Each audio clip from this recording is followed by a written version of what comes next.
Following the botched Dieppe raid of August 19, 1942, a Canadian officer of the Royal Canadian Engineers, John Denevan, began working on developing an armored vehicle that would allow engineers to carry out their objectives but remain protected. Denevan worked alongside George Reeves, who had been an observer of the raid, and noted just how difficult it was for engineers to clear the anti-tank obstacles on the beach under heavy fire.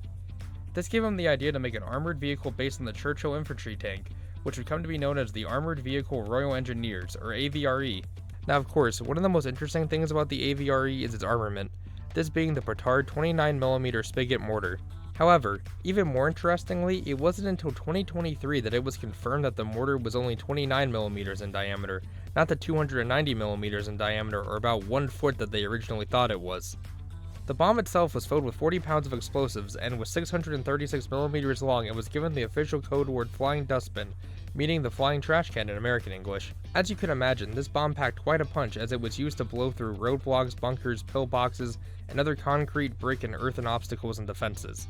Although very effective at that, the AVRE did have some disadvantages, one major one being that the loader's hands would have to be exposed during reloading, which is not ideal in combat situations. Even though this tank wasn't built or used for combat, it did win one impressive battle. In 1944, when the AVRE came across a Panzer IV Panther at close range at about 50 yards, the AVRE was totally out of options, so it took aim at the Panther's turret ring and fired.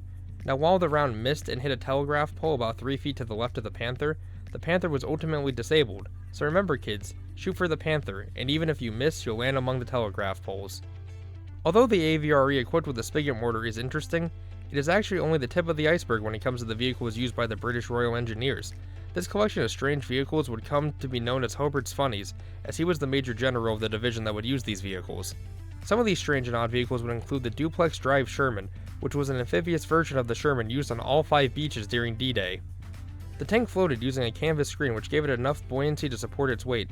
Then once on land, it could drop the canvas and become fully operational. As well as the bobbin carpet layer, which was an AVRE adapted to lay matting on the beach, allowing vehicles to drive across the difficult terrain. And of course, who could forget the Sherman Crab, which was a Sherman with a flail attachment that would be used to clear mines. And last but certainly not least is the Churchill Crocodile, which was a Churchill with a flamethrower attached to it, which was known to not only be effective at clearing out bunkers, but also such a powerful psychological weapon that was so greatly feared by the Germans that if a crew of the Crocodile was captured, they would likely be executed.